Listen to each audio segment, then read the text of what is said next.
Tinawag nila akong basura bago nila ako itinapon sa ulan 5 taon na ang nakararaan.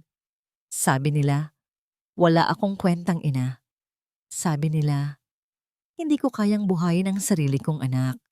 Ngayon, nakatayo ako muli sa harap ng kanilang gintong tarangkahan, hindi para mamalimos ng pagmamahal, kundi para bawiin ang lahat ng ninakaw nila sa akin. Maghanda ka, Estefania. Tapos na ang panahon ng iyong pagpapanggap. Ang impyernong ibinigay mo sa anak ko ay ibabalik ko sa iyo ng doble. Ubusin mo yang hangin sa tiyan mo. Ang taba-taba mo na, Carlota. Nakakaya ka sa Instagram ko? Ang mga salitang yon ay tumagos sa makapal na pinto ng kwarto, kasing talim ng isang kalawanging patalim na humiwa sa dibdib ni Maribel. Nakatayo siya sa pasilyo, mahigpit na nakahawak sa hawakan ng kanyang leather bag hanggang sa mamuti ang kanyang mga buko. Ito na ang sandaling 5 taon niyang pinaghandaan, ngunit walang anumang pagsasanay sa ibang bansa ang makapaghahanda sa isang ina na marinig ang kanyang anak na nilalait ng babaeng umagaw sa kanyang pamilya.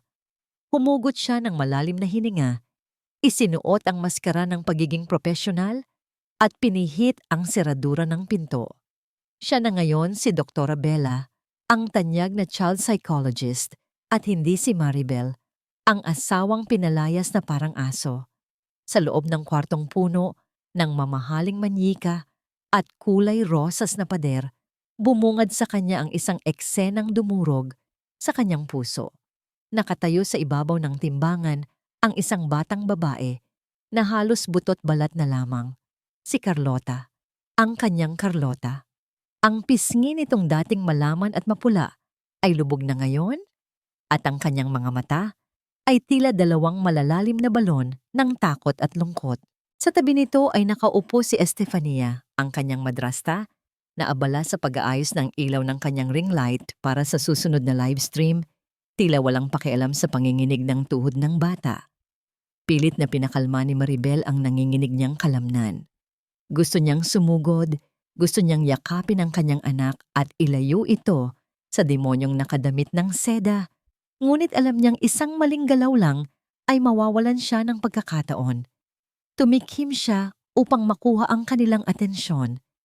Agad na nagbago ang anyo ni Estefania.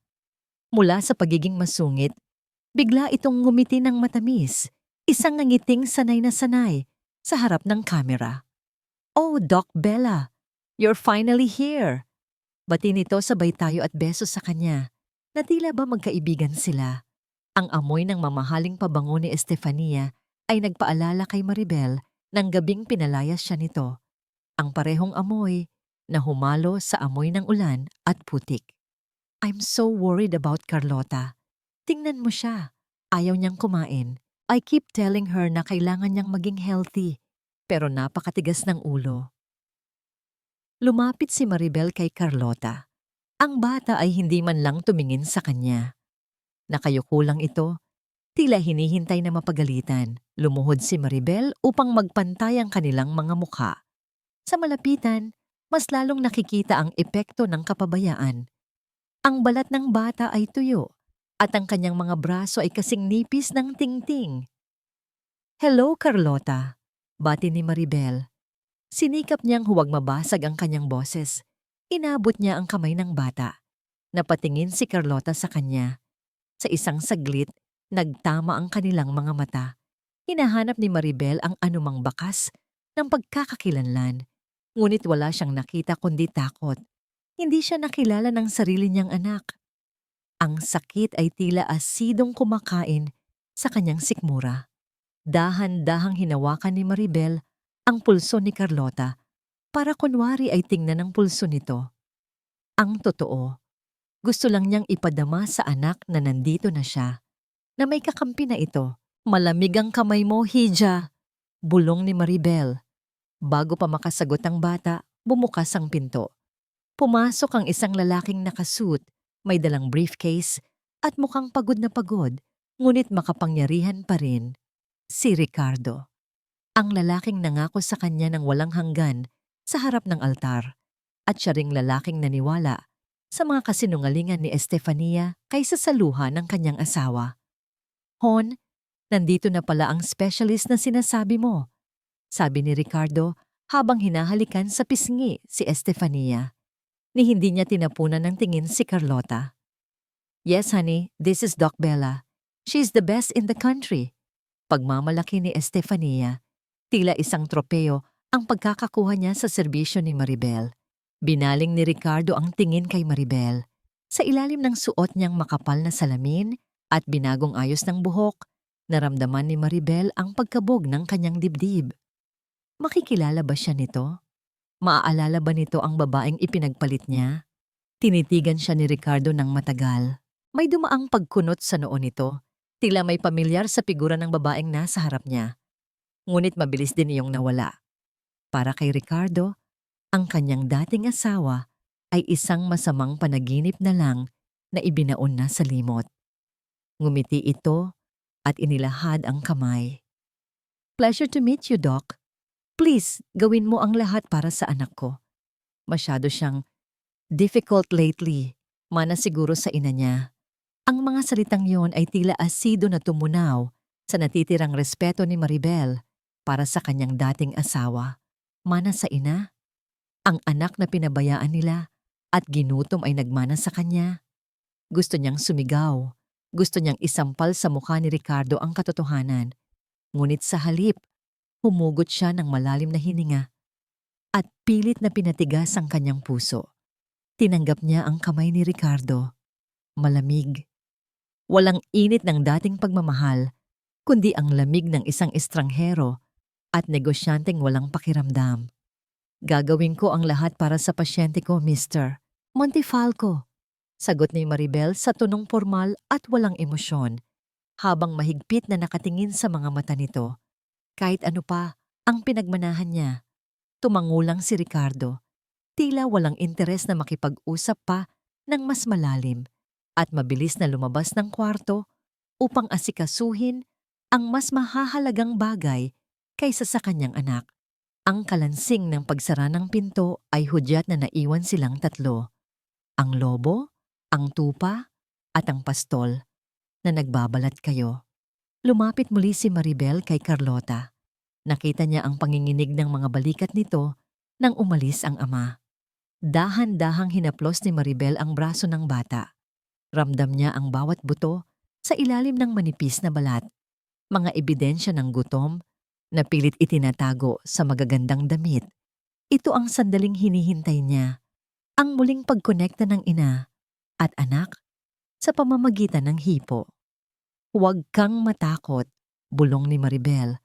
Sapat lang para marinig ni Carlota. Ang boses niya ay malambot, puno ng pangakong proteksyon. Nandito ako para tulungan ka, hindi para saktan ka. Sa unang pagkakataon, nag-angat ng tingin si Carlota. May munting lito sa kanyang mga mata, tila hindi sanay na makarinig ng boses na hindi nag-uutos o nananakot. May kakaibang kislap ng pag-asa ang sumilay doon, kahit saglit lang. Ngunit bago pa man makasagot ang bata, sumingit ang matinis na tawa ni Estefania.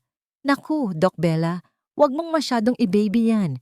She needs discipline, wika ni Estefania habang lumalapit. Ang kanyang mga kuko na may makintab na manicure ay dumapo sa balikat ni Carlota. Tila mapagmalasakit na ina, ngunit nakita ni Maribel kung paano bumaon ang mga kuko nito sa laman ng bata. Napangiwi si Carlota sa sakit ngunit hindi ito dumaing. Sanay na ito sa tahimik na pagdurusa. Dinner is ready. Nakangiting anunsyo ni Estefania kay Maribel. Bago inilapit ang kanyang bibig sa tenga ni Carlota, akala niya ay hindi maririnig ni Maribel. O baka sadyang wala siyang pakialam dahil ang tingin niya kay Doc Bella ay isa lamang empleyado na kayang bayaran. Ayusin mo ang kilos mo sa hapag, bulong ni Estefania. Ang boses ay puno ng lason na sumasalungat sa kanyang maamong mukha. Kapag napahiya ako kay Doc Bella, sa bodega ka matutulog kasama ng mga daga. Naiintindihan mo? Dahil sa takot, nanginig ang kamay ni Carlota at aksidenteng nasagi ang baso ng tubig sa gilid ng mesa. Ang tunog ng nabasag na kristal ay umalingaw-ngaw sa katahimikan ng kwarto.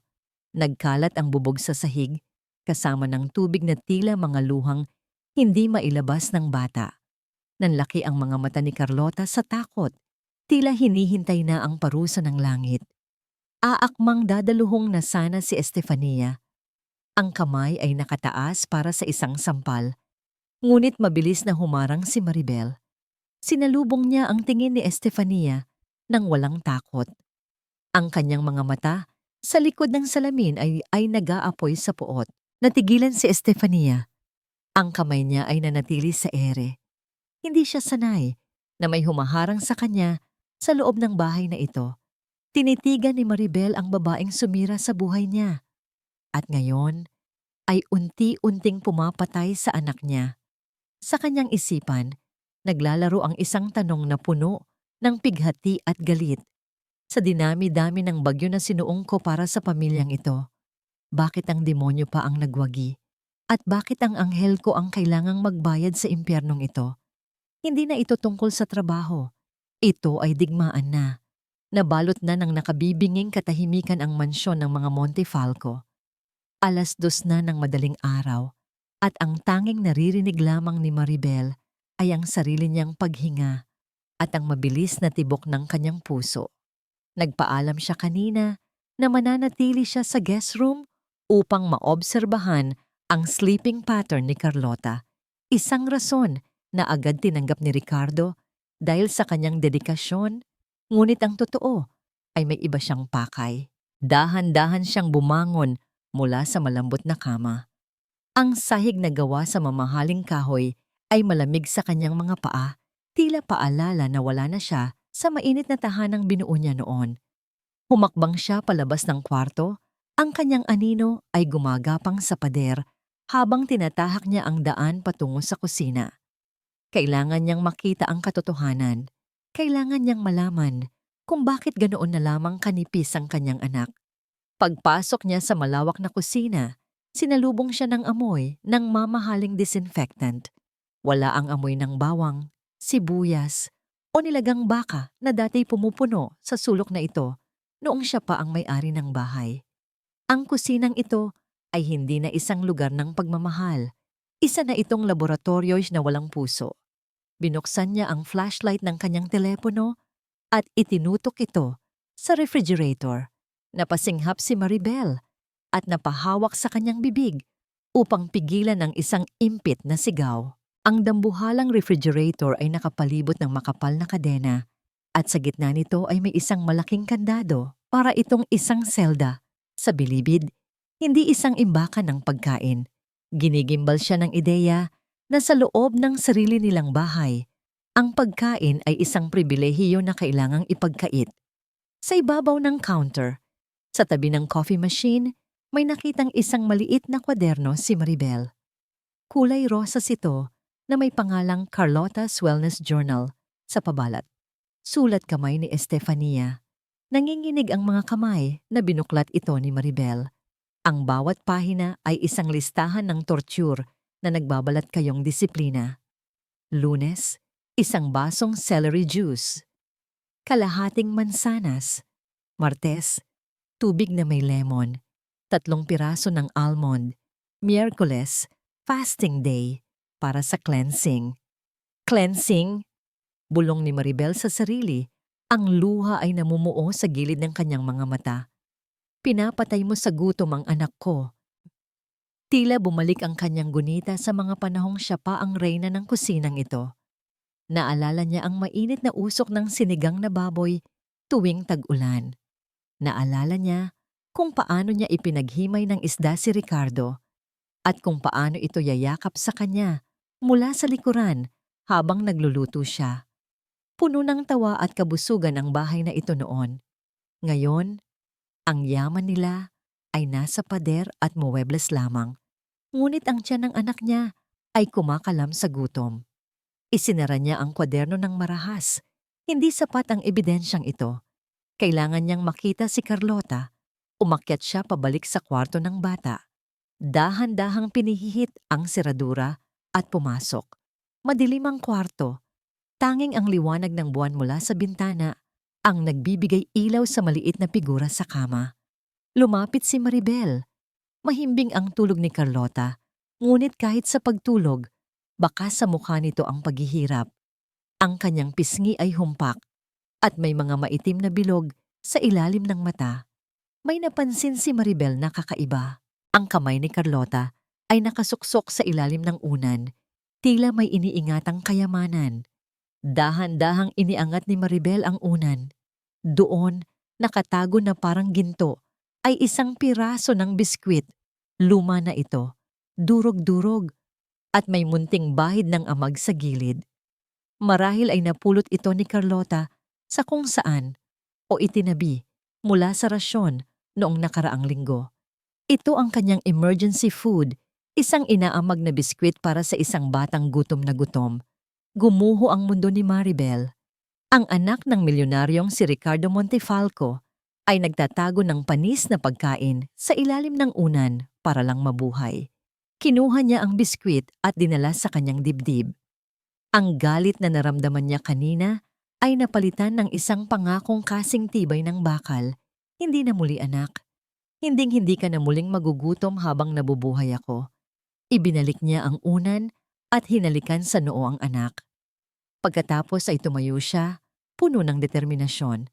Kailangan niyang sirain ang kandado ng refrigerator na yon, kahit paggamitan niya ito ng maso. Bumaba siya muli sa kusina. Ang bawat hakbang niya ay may bigat ng isang ina na handang pumatay para sa anak. Narating niya ang refrigerator at sinuri ang kandado. Naghahanap siya ng kahit anong matigas na bagay sa paligid na pwedeng ipampukpok. Kinuha niya ang isang mabigat na kawali na nakasabit. Handa na siyang gumawa ng ingay. Handa na siya nang magising ang buong bahay. Ngunit bago pa man niya maiangat ang kawali, biglang bumaha ng liwanag sa buong kusina.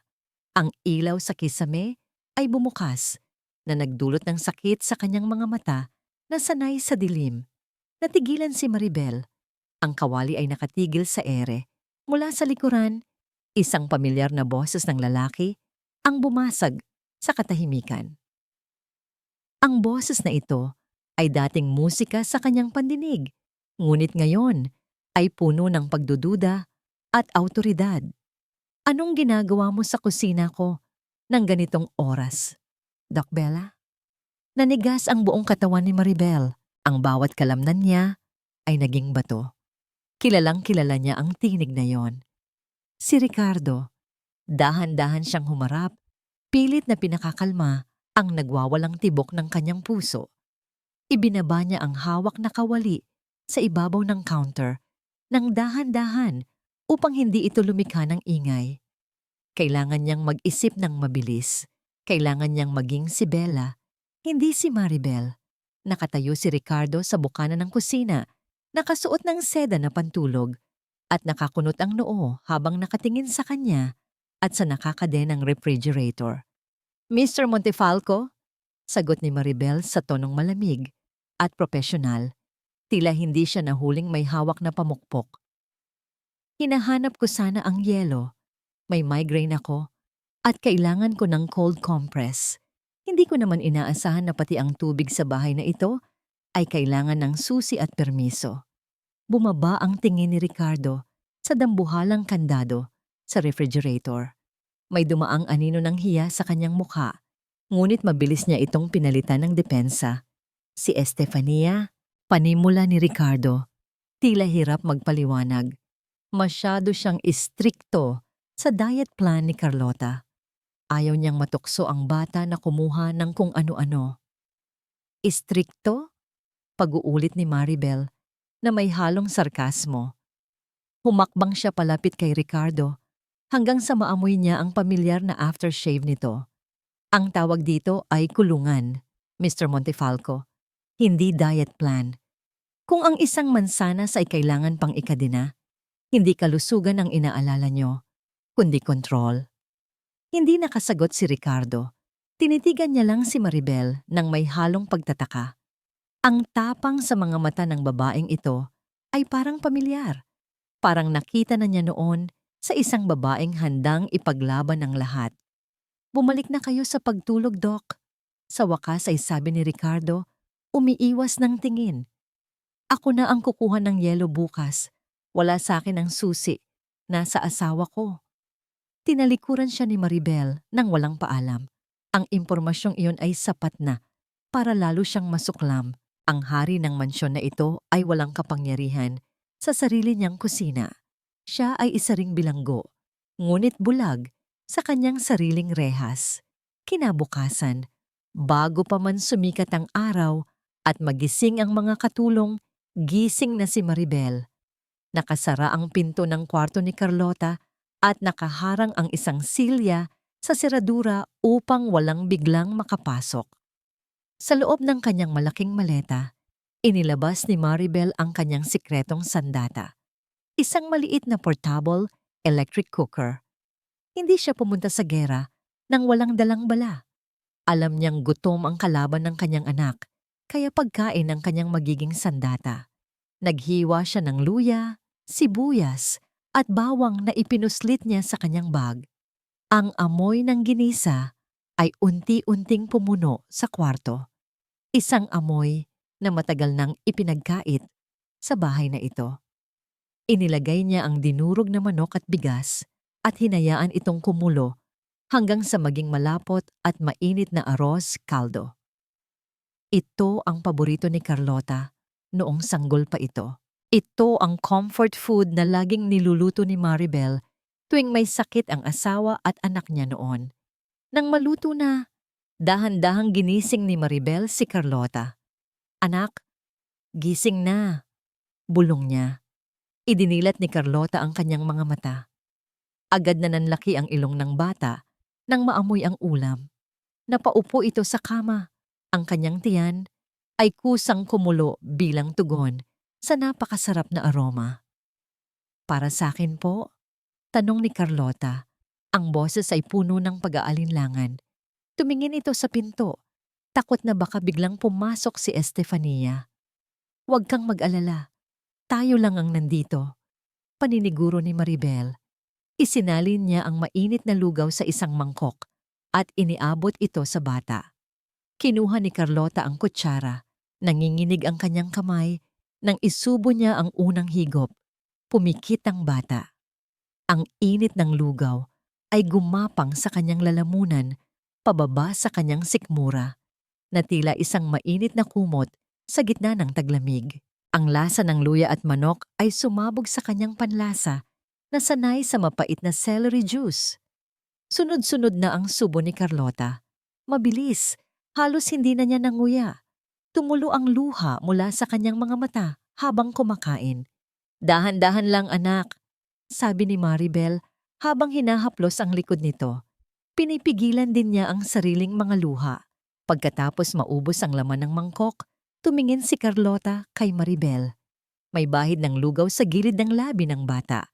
At sa unang pagkakataon, nagkaroon ng kulay ang kanyang maputlang pisngi. "Masarap ba?" tanong ni Maribel. Tumango si Carlota. "Opo." "Lasang yakap." Ang sagot na yon ay bumasag sa puso ni Maribel at muling binuo ito ng sabay. Lasang yakap. Iyon ang eksaktong lasa ng pagmamahal na nawala sa batang ito. Samantala, sa labas ng pasilyo, naglalakad si Ricardo patungo sa kanyang opisina nang bigla siyang mapatigil. Sinisinghot niya ang hangin. May pamilyar na amoy na nanggagaling sa kwarto ni Carlota. Amoy ng tostado na bawang, amoy ng luya, amoy ng umaga. Biglang bumalik ang kanyang alaala sa 10 taon na ang nakararaan.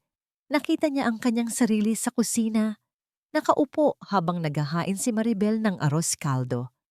Ang tawa nito, ang init ng haplos nito, ang amoy na ito ay amoy ng tahanan.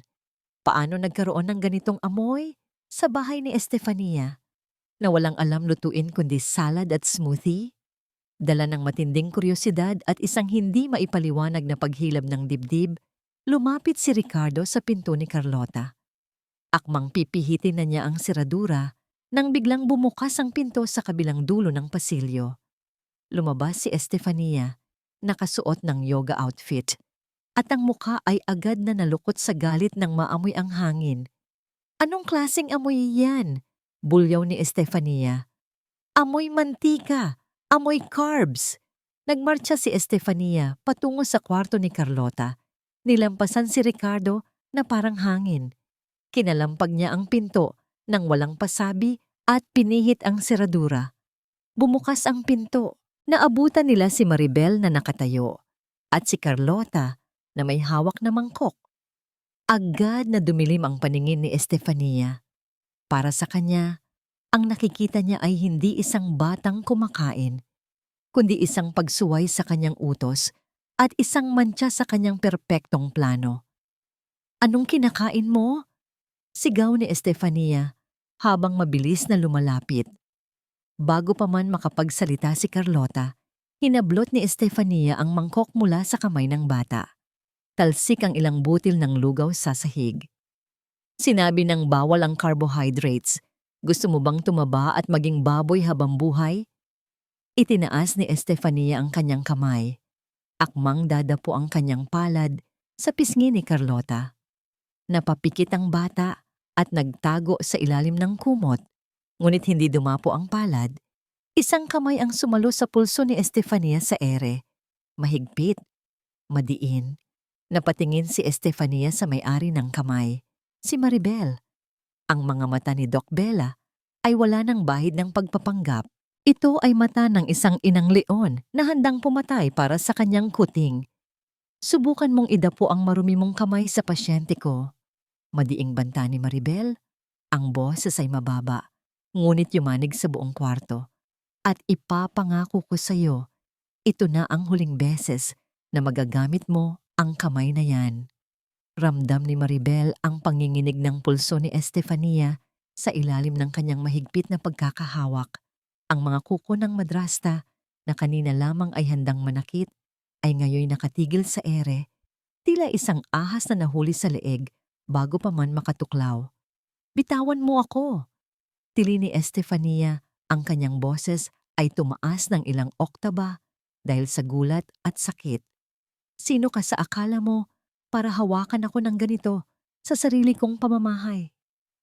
Hindi natinag si Maribel. Sa halip na bumitaw, mas lalo pa niyang idiniin ang kanyang mga daliri sa pulso nito. Sapat para mag-iwan ng marka, ngunit hindi baliin ang buto. Ginamit niya ang kanyang pinakamalamig at pinakaprofessional na tono, ang boses na ginagamit niya sa mga pasyenteng bayolente sa mental institution sa ibang bansa. Ang physical trauma ay nagpapataas ng cortisol levels sa utak ng bata. Mrs. Montefalco, paliwanag ni Maribel, ang bawat salita ay kasing talas ng scalpel. Kapag sinaktan mo siya habang kumakain, ia-associate ng utak niya ang pagkain sa sakit. Iyan ang dahilan kung bakit siya may eating disorder. Kung gusto ninyong pagalingin ko siya, huwag ninyong sirain ang trabaho ko. Padabog na binawi ni Estefania ang kanyang kamay. Hinimas niya ang namumulang pulso. Ang kanyang mga mata ay nanlilisik sa galit. Tumingin siya sa likuran ni Maribel, kung saan nakatayo si Ricardo na mukhang lito at hindi alam ang gagawin. Agad na nagbago ang anyo ni Estefania. Mula sa pagiging agresibo, bigla itong naging api. Tumakbo siya palapit kay Ricardo at yumakap sa braso nito, tila isang batang naagawan ng laruan. "Rick! Nakita mo ba yon?" Sumong ni Estefania, ang boses ay nanginginig sa pekeng iyak. "Sinaktan niya ako. Tinutulungan ko lang naman si Carlota na maging disiplinado.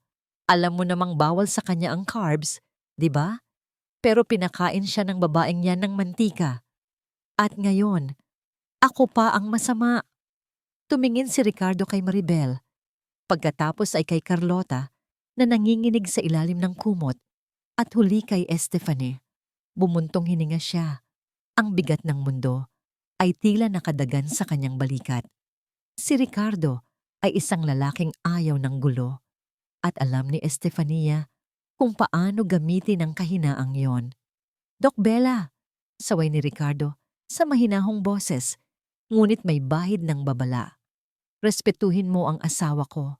Siya ang tumayong ina ni Carlota noong iniwan sila ng totoo niyang nanay." Ang mga salitang iyon ay parang sampal kay Maribel. Iniwan. Gusto niyang isigaw na pinalayas siya, na kinaladkad siya palabas ng mga gwardya habang umiiyak si Ricardo sa taas ng hagdan. Pero kinagat niya ang loob ng kanyang pisngi hanggang sa malasahan niya ang dugo. Hindi pa ito ang tamang oras. At ikaw, Carlota, baling ni Ricardo sa anak. Ang boses niya ay walang init. Huwag kang pasaway sa tita Estefania mo. Alam mo namang para sa kabutihan mo ang ginagawa niya. Huwag kang maging sinungaling at magnanakaw ng pagkain. Nakakahiya. Yumuko si Carlota. Opo, Papa. Sorry po. Lumabas ang mag-asawa. Si Estefania ay lumingon pa muli bago sumara ang pinto at nagbigay ng isang ngingiting puno ng tagumpay kay Maribel. Nanalo ako ang sinasabi ng nangiting iyon. Naiwan si Maribel at Carlota sa katahimikan. Kinuha ni Maribel ang basahan at lumuhod sa sahig upang linisin ang natapong arroz caldo. Habang pinupunasan niya ang lagkit, naramdaman niya ang maliit na kamay na humawak sa kanyang balikat. Sorry po, Doc Bella. Bulong ni Carlota. Ang luha ay tumutulo sa kanyang mga mata. Dahil sa akin, napagalitan kayo. Masama po akong bata. Magnanakaw ako. Napatigil si Maribel. Binitawan niya ang basahan at hinarap ang bata. Hinawakan niya ang magkabilang pisngi nito at iniangat ang mukha para magtama ang kanilang paningin.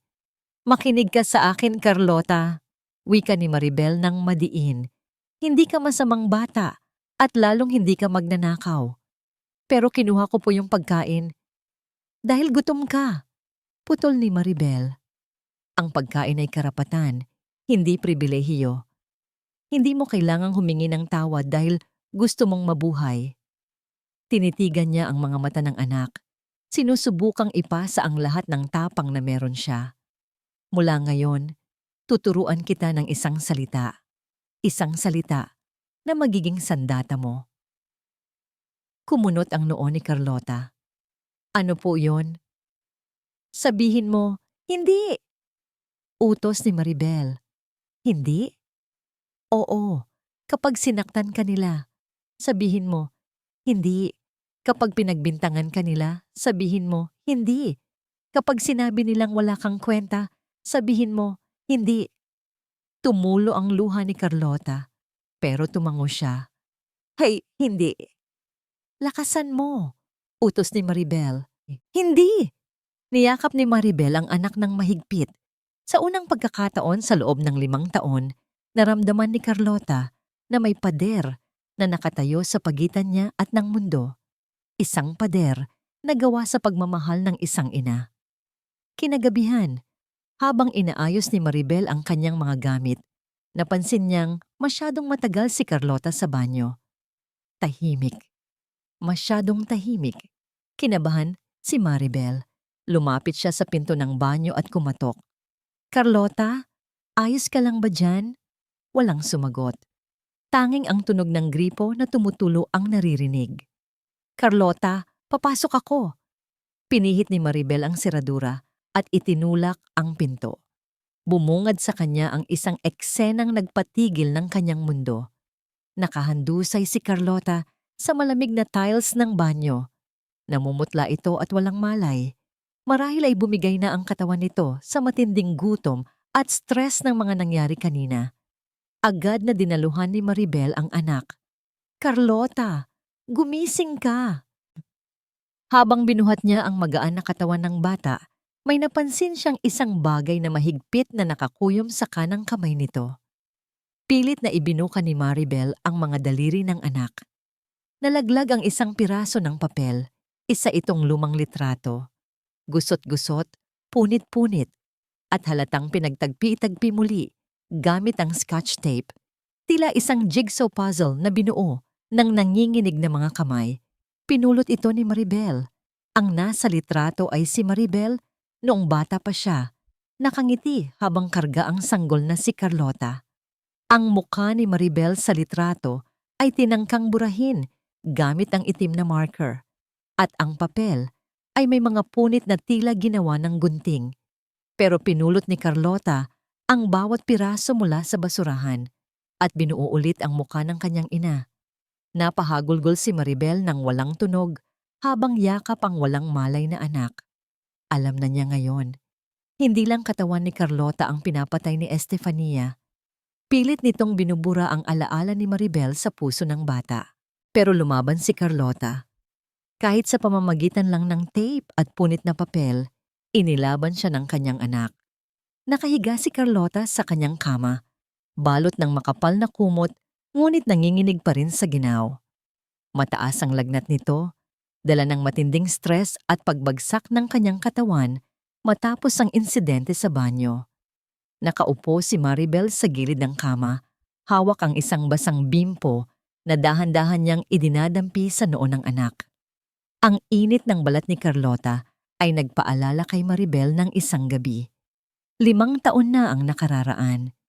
Ganoon din kainit ang noo ni Carlota noon. Sanggol pa lamang ito at nilalagnat dahil sa pagtubo ng ngipin. Tila hinila ng alaala si Maribel pabalik sa gabing iyon. Ang gabing nagpabago sa lahat. Bumalik sa kanyang pandinig ang malakas na buhos ng ulan na humahampas sa bintana. Naalala niya ang bigat ng isang bagay na inilagay sa kanyang bag nang hindi niya namamalayan. Naalala niya ang boses ni Estefania na noon ay itinuturing niyang best friend at ninang ng kanyang anak. Oh my God, Rick! Nandito sa bag ni Maribel ang kwintas ni Mommy! Ang sigaw na yon ni Estefania ay parang kidlat na tumapos sa tahimik na buhay ni Maribel. Naalala niya ang gulat sa kanyang muka nang ilabas ni Estefania ang diamanteng kwintas mula sa kailaliman ng kanyang bag. Ang kwintas na pamana ng namayapang ina ni Ricardo. Rick, maniwala ka sa akin. Hindi ko alam kung paano napunta yan dyan. Pagmamakaawa ni Maribel noon habang hila-hila siya ng mga security guard palabas ng gate. Ang ulan ay humahalo sa kanyang mga luha na lumalabo sa kanyang paningin. Ngunit ang tumatak sa isipan ni Maribel ay hindi ang ulan, kundi ang tingin ni Ricardo. Nakatayo ito sa may pintuan, hawak ang umiiyak na sanggol na si Carlota. Ang kanyang mga mata ay walang bahid ng awa, puno lamang ng pagkasuklam at pagkadismaya. Umalis ka na! Ang malamig na utos ni Ricardo noon. Ayokong lumaki ang anak ko na may inang magnanakaw at sinungaling. Si Estefania ang nagsabi sa akin ng totoo. Siya ang tunay na nagmamalasakit sa pamilyang ito, hindi ikaw. At sa isang iglap, sumara ang malaking bakal na gate. Ang tunog ng pagsara ng gate ay parang huling pintig ng puso ng kanilang pagsasama. Naiwan si Maribel sa labas, basang-basa, walang pera, walang matuluyan, at higit sa lahat, walang anak. Nabalik si Maribel sa kasalukuyan ng umungol si Carlota sa kanyang pagtulog. Nanginginig pa rin ang bata, tila binabangungot. Pinunasan ni Maribel ang luhang tumakas sa kanyang mata gamit ang likod ng kanyang palad. Hindi na siya ang babaeng iyon. Hindi na siya ang basang sisiw na iniwan sa ulan. Upang pakalmahin ang anak, nagsimulang humuni si Maribel. Kusa itong lumabas sa kanyang bibig, isang himig na nakaukit na sa kanyang diwa. Sana'y di nagmaliwang dati kong araw, nang munti pang bata sa piling ni nanay. Ang Saugoy ng Duyan, ito ang kantang ipinaghele niya kay Carlota nung nasa tiyan pa lamang niya ito. Ito ang koneksyon nila na hindi kayang putulin ng panahon o distansya. Ang boses ni Maribel ay mahina, paos, ngunit puno ng damdamin na tumatagos sa katahimikan ng gabi. Samantala, sa labas ng pinto, kakatapos lang ni Ricardo ng isang tawag sa negosyo. Napadaan siya sa tapat ng kwarto ni Carlota at narinig ang himig. Natigilan siya, nanigas ang kanyang mga paa. Ang kantang yon, walang ibang kumakanta nyon sa bahay na ito. Si Estefania ay puro pop songs at foreign music ang pinapatugtog. Ang Saugoy ng Duyan ay kanta ni Maribel. Dahan-dahang itinulak ni Ricardo ang pinto na bahagyang nakauwang. Sa liwanag ng lampshade, nakita ni Ricardo ang anino ng babaeng nakaupo sa gilid ng kama. Ang haplos nito sa buhok ng bata, ang paraan ng dahan-dahang pag-ugoy ng kanyang katawan, kasabay ng himig. Lahat ng iyon ay parang multo ng nakaraan na nabuhay sa kanyang harapan. Ang lalamunan ni Ricardo ay nanuyo. Ang pangalan ay kusa na lamang lumabas sa kanyang mga labi bago pa niya mapigilan. Maribel, ang tawag na yon ay mahina, halos bulong, ngunit sa tahimik na kwarto ay para itong kulog. Nanigas si Maribel. Ang kanyang puso ay tila huminto sa pagtibok ng ilang segundo. Narinig niya ang pangalan niya, ang pangalang 5 taon na niyang ibinaon kasama ng kanyang dating pagkatao. Gusto niyang lumingon at isigaw na oo, ako ito. Ako ang asawang tinapon mo. Gusto niyang makita ang pagsisisi sa mukha nito. Ngunit hindi pa. Hindi pa tapos ang laban. Huminga siya ng malalim. Isinuot muli ang maskara ng pagiging Doc Bella at dahan-dahang lumingon. Ang kanyang mukha ay walang emosyon, natatakpan ng makapal na salamin at ang kanyang buhok ay nakapusod ng mahigpit. Malayo sa Maribel na laging nakalugay ang buhok noon. Mr. Montefalco? Sagot ni Maribel sa boses na malamig at formal. May kailangan po ba kayo? Natigilan si Ricardo. Kumurap-kurap siya. Tila nagising mula sa isang panaginip. Ang babaeng nasa harap niya ay hindi si Maribel. Iba ang pananamit, iba ang kilos, iba ang boses. I'm sorry. Nauutal na sabi ni Ricardo habang hinihilot ang kanyang sentido. Akala ko, ang kanta kasi na yan. Ang sa ugoy ng duyan. Pagtatapos ni Maribel, tumayo siya at hinarap ang lalaki. Isa itong standard lullaby na ginagamit sa music therapy para sa mga batang may anxiety. Napatunayan ng science na ang rhythm nito ay nakakapagpababa ng heart rate. Bakit po? May naaalala ba kayo? Tinitigan siya ni Maribel ng diretso sa mata, hamon sa lalaki na aminin ang kanyang nakaraan. Napayuko si Ricardo. May dumaang lungkot sa kanyang mukha, isang emosyon na bihira niyang ipakita. Wala. Wala yon. It's just a song from a long time ago. Pasensya na sa abala, Doc. Tumalikod si Ricardo at lumabas ng kwarto. Dala ang bigat ng isang alaalang hindi niya matakasan. Nang magsara ang pinto, napasandal si Maribel sa pader at napahawak sa kanyang dibdib. Muntik na. Muntik na siyang bumigay. Ngunit ang lungkot sa mata ni Ricardo ay hindi sapat na kabayaran. Kailangan niyang maramdaman ang sakit na ipinaramdam niya sa kanila. Kinabukasan, binasag ng matinis na boses ni Estefania ang katahimikan ng almusal. Pumasok ito sa dining area na may bitbit na isang malaking kahon na may tatak ng isang sikat na designer brand. Surprise! Tili ni Estefania, sabay lapag ng kahon sa mesa. Bukas na ang birthday ni Carlota. And guess what? I organized a huge charity gala para sa kanya. Iimbitahan natin ang lahat ng business partners mo, Rick. At syempre, naka-livestream ito sa lahat ng followers ko. Binuksan niya ang kahon at inilabas ang isang napakagandang gown. Kulay ginto ito, puno ng sequins at burda. Napakaganda.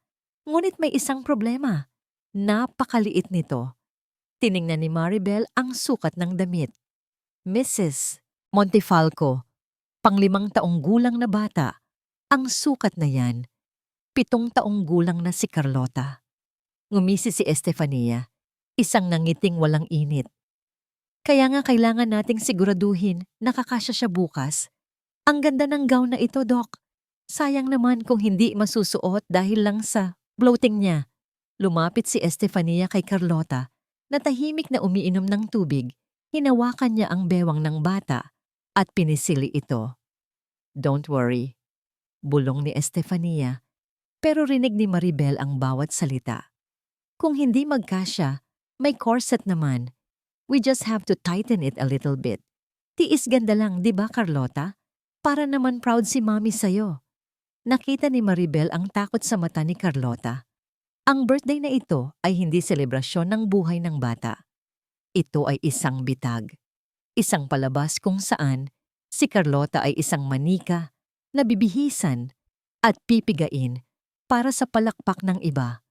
Ngunit hindi alam ni Estefania, sa pagpilit niyang pagkasyahin si Carlota sa masikip na kahon na yon, siya mismo ang nagbibigay kay Maribel ng susi para wasakin siya. Ang grand ballroom ng mga Montefalco ay nagmistulang isang palasyo ng ginto at kristal. Ang mga dambuhalang chandelier ay nagniningning sa kisame, habang ang mga bisita, mga kilalang negosyante, politiko, at socialites ay nagpapalakpakan at nagtatawanan. Suot ang kanilang pinakamamahaling mga damit at alahas. Ang hangin ay amoy mamahaling pabango at champagne, isang amoy na sumisimbolo sa yaman at kapangyarihan.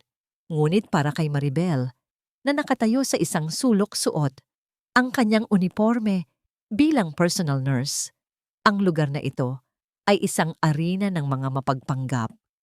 Sa gitna ng entablado, nakaupo si Carlota sa isang trono na gawa sa pelus.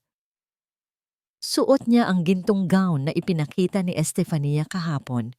Sa malayo, mukha siyang prinsesa, ngunit alam ni Maribel ang katotohanan sa ilalim ng kumikinang na tela. Kanina sa dressing room, nasaksihan ni Maribel ang torture. Nakita niya kung paano hinigpitan ni Estefania ang corset sa maliit na katawan ni Carlota hanggang sa mapadaing ang bata sa sakit. Higpitan mo pa, utos ni Estefania sa katulong kanina. Kailangan niyang magmukhang payat sa kamera. Ayokong makakita ng bilbil. Hindi na po ako makahinga, Mami. Pagmamakaawa ni Carlota, ang luha ay nangingilid. Tiis lang, darling. Beauty is pain. Ang tanging sagot ni Estefania bago nito inirapan ng bata at nag-retouch ng lipstick. Ngayon, habang pinapanood ni Maribel ang anak sa entablado, nakikita niya ang bawat pigil na hininga nito. Ang ngiti ni Carlota ay pilit, tila isang maskara na maaaring mabasag anumang oras. Maputla ang bata sa ilalim ng makapal na makeup. Nag-ikot si Estefania sa mga bisita. Hawak ang kanyang cellphone na naka-livestream. Hi guys! We are live at Carlota's 7th birthday! Bati nito sa camera ng may masiglang boses. Look at my baby girl. Isn't she perfect? I worked so hard to make this party amazing for her. Lumapit si Estefania kay Carlota at iniharap ang camera sa mukha ng bata. Say hi to my followers, Carlota. Tell them how much you love Mommy's surprise. Tumingin si Carlota sa camera. Ang takot ay nakabakas sa kanyang mga mata, ngunit ang takot sa galit ng madrasta ay mas matimbang. Hi po, mahinang sabi ni Carlota. Thank you po, Mommy. See? She's so sweet. Tili ni Estefania bago bumeso sa hangin. Don't forget to like and share. Habang abala si Estefania sa pakikipag-usap sa ibang bisita, mabilis na kumilos si Maribel. Kumuha siya ng isang baso ng gatas na may hinalong high-calorie supplement mula sa kanyang dalang bag. Lumapit siya sa trono ni Carlota habang walang nakatingin. Inumin mo ito, mabilis, bulong ni Maribel. Kinuha ni Carlota ang baso, uhaw na uhaw ito. Akmang iinumin na niya ito nang biglang may humablot sa baso.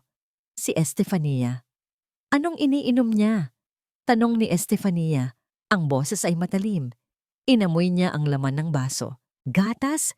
Are you insane, Doc Bella? Dairy causes bloating. Sisirain mo ba ang shape niya sa pictures? Sa harap ng ilang bisita na napalingon, ibinuhos ni Estefania ang gatas sa sahig. Ang puting likido ay kumalat sa makintab na tiles at tumalsik sa sapatos ni Carlota. Napayuko si Carlota sa hiya. Ang ilang bisita ay nagbulungan, ngunit walang sumaway kay Estefania. Takot sila sa impluwensya nito o sadyang wala silang pakialam.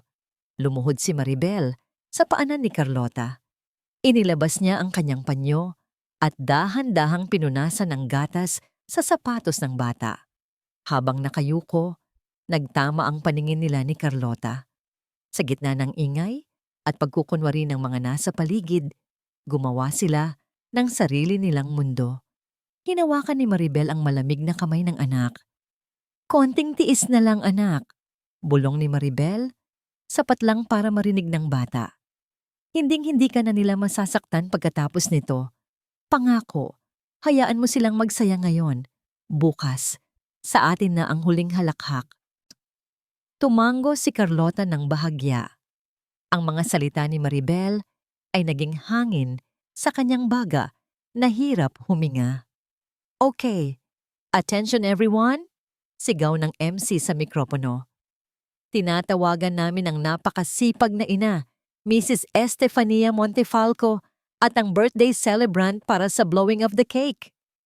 Umakyat si Estefania sa entablado. Hila-hila si Ricardo na mukhang pagod na sa buong seremonya. Tumayo si Carlota, ngunit nakita ni Maribel ang paggewang ng tuhod nito. Ang corset. Masyado itong mahigpit. Pinipigilan nito ang daloy ng dugo at hangin. Nagsimulang kumanta ang mga bisita ng happy birthday. Ang tunog ay malakas, nakakabingi.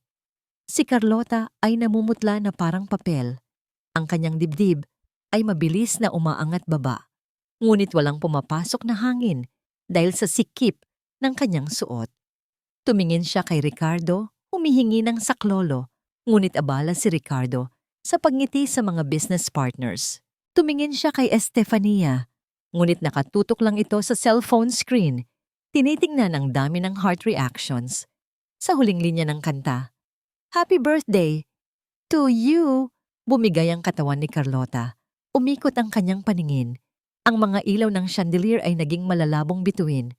At sa harap ng daan-daang bisita at libu-libong manonood sa livestream, bumagsak si Carlota sa sahig ng entablado.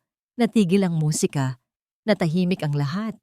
Si Estefania ay natigilan. Hindi dahil sa pag-aalala, kundi dahil nasira ang kanyang perfect shot. Ngunit bago pa man makagalaw ang iba, isang babae ang mabilis na umakyat sa entablado na parang kidlat. Si Maribel. Lumuhod siya sa tabi ng anak at tiningnan ang pulso nito. Mahina. Masyadong mahina. Nakita niya ang paghihirap ng bata sa paghinga. "Gunting!" Sigaw ni Maribel. Ang boses niya ay yumanig sa buong ballroom, puno ng awtoridad at galit. "Bigyan niyo ako ng gunting." "Anong ginagawa mo?" Tili ni Estefania, lumapit upang harangin siya. "Don't touch her dress. That's a limited edition designer gown." Tumayo si Maribel at hinarap si Estefania. Sa pagkakataong ito, wala ng maskara, wala ng Doc Bella. Ang nasa harap ni Estefania ay isang ina na handang pumatay. Tinulak ni Maribel si Estefania ng malakas, dahilan upang matumba ito sa tabi ng cake. "Wala akong pakialam sa gown mo," sigaw ni Maribel. Hinablot niya ang steak knife mula sa lamesa ng cake. Napasinghap ang mga bisita. Akala nila ay sasaksakin niya si Estefania. Ngunit hindi. Binalikan ni Maribel si Carlota. Gamit ang kutsilyo, hiniwa niya ang likod ng napakamahal na gown. Ang tunog ng napupunit na tela ay umalingaw-ngaw sa katahimikan. Beep. Kasunod nito, hiniwa niya ang tali ng corset. Bumuka ang damit. Nakita ng lahat, ni Ricardo, ng mga bisita, at ng kamera na nakabukas pa rin, ang mapulang marka ng pagkakapiga sa katawan ng bata. Ang mga pasa, sa tadyang, ang buto at balat ng katawan na pilit itinago sa ginto. Huminga ng malalim si Carlota, isang hininga ng kalayaan, bago muling nawalan ng malay. Binuhat ni Maribel ang anak sa kanyang mga bisig at hinarap ang madla. Ang kanyang mga mata ay nag-aapoy habang nakatingin kay Ricardo na nakatulala sa katawan ng kanyang anak. "Tingnan niyo," hamon ni Maribel. Ang boses ay nanginginig sa galit. "Tingnan niyo ang ginawa niyo sa kanya."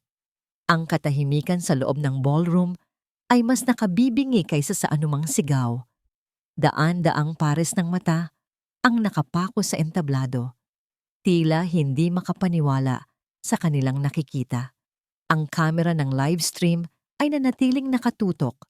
Ipinapasilip sa buong mundo ang bangungot na nagkukubli sa likod ng ginto at kinang ng pamilyang Montefalco. Sa bisig ni Maribel, nakalaylay ang walang malay na katawan ni Carlota. Dahil sa pagkakapunit ng gown at pagkakahiwa ng corset, tumambad sa liwanag ng chandelier ang hubad na likod at tagiliran ng bata. Hindi ito katawan ng isang malusog na 7 taong gulang. Ito ay isang kalansay na binalutan ng manipis na balat. Bumabakat ang bawat tadyang ni Carlota, tila mga rehas ng kulungan sa kanyang sariling katawan. Ngunit ang mas nakapanghihilakbot ay ang mga pasa. May mga marka ng pagkakaipit sa kanyang bewang. Mga pantal na kulay ube at pula, kung saan bumaon ang bakal ng corset.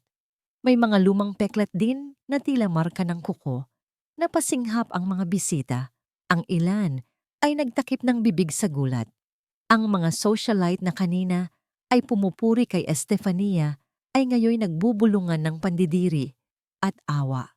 Diyos ko, ang bata! Bulong ng isang ginang sa front row. Basag na ang ilusyon. Si Estefania, na nakabangon mula sa pagkakatulak ni Maribel, ay mabilis na tumayo. Inayos niya ang kanyang nagulungang buhok at sinubukang bawiin ang kontrol. Hinarangan niya ang view ng camera, pilit nang ngumingiti kahit nanginginig ang kanyang mga labi. "Cut the feed! Patayin niyo ang live!" Tili ni Estefania sa kanyang assistant bago humarap sa mga bisita. "Oh my God, everyone, please calm down. It's not what it looks like. May skin condition si Carlota, okay? Sensitive ang balat niya kaya nagmamarka agad." Lumapit siya kay Ricardo na nakatayo pa rin at nakatulala sa katawan ng kanyang anak. Kumapit si Estefania sa braso ng asawa. Ang kanyang mga kuko ay bumaon sa coat nito. "Rick, honey, sabihin mo sa kanila. Sabihin mo sa kanila na ginusto ni Carlota to. She wanted to be a princess. Sabi niya gusto niyang maging payat tulad ko." Nilingon ni Ricardo si Estefania.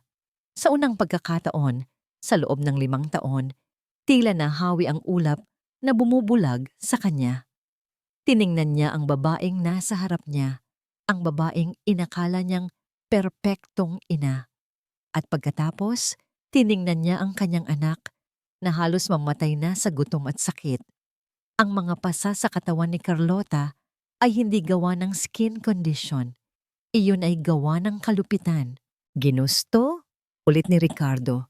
Ang boses ay mababa, ngunit puno ng panganib. Ginusto ng 7 taong gulang na magsuot ng corset hanggang sa mawalan siya ng malay. Yes, maarte kasi siya. Pagdadahilan pa ni Estefania, hindi namamalayan na lalo niyang ibinabaon ang sarili. Gusto niyang maging maganda sa pictures. You know, kids these days, social media obsessed. "Tumahimik ka!" Ang sigaw ni Ricardo ay umalingaw-ngaw sa buong ballroom. Yumanig ito sa mikropono at nagpatigil sa lahat ng bulungan. Binitawan niya ang braso ni Estefania nang malakas kaya't napaurong ang babae. Ang mukha ni Ricardo ay pula sa galit at ang kanyang mga kamao ay nakakuyom sa gilid. Ang galit niya ay hindi lang para kay Estefania, kundi para sa sarili niya, sa kanyang pagkabulag, sa kanyang kapabayaan, sa gitna ng kaguluhan, natiling nakaluhod si Maribel sa sahig habang yakap si Carlota. Wala siyang pakialam sa drama ng mag-asawa. Ang atensyon niya ay siya'y nasa anak. Kinuha niya ang isang table napkin at ipinantakip sa katawan ng bata upang protektahan ang dignidad nito. Dahil sa init ng eksena at sa pawis na tumutulo sa kanyang mukha, dahan-dahang dumulas ang suot niyang makapal na salamin mula sa kanyang ilong. Nahulog ito sa sahig at nabasag ang lente. Bumagsak din ang ilang hibla ng kanyang buhok mula sa mahigpit na pagkakatali na nagbigay ng pamilyar na anino sa kanyang mukha. Humarap si Maribel kay Ricardo. Ang kanyang mga mata, na wala ng harang na salamin, ay nag-aapoy. Wala na ang malamig na tingin ni Doc Bella. Ang nakikita ngayon ay ang mata ng isang inang puno ng puot at sakit. Ang mata ng babaeng minsan nang nagmahal kay Ricardo ng buong puso at winasak din nito ng buong lulupit. "Kailangan pa bang mamatay ang anak mo bago ka magising, Ricardo?" tanong ni Maribel. Ang boses niya ay hindi na binago. Ito na ang kanyang tunay na tinig. Ang tinig na nagpatulog kay Ricardo gabi-gabi noon. Ganyan ka ba talaga, kawalang kwentang ama? Natigilan si Ricardo. Ang mundo sa paligid niya ay tila bumagal. Ang mga bisita, ang ingay, si Estefania. Lahat ay naglaho. Ang nakikita lang niya ay ang babaeng nasa harap niya. Ang hugis ng mukha, ang tapang sa pagsasalita, at ang mga matang yon.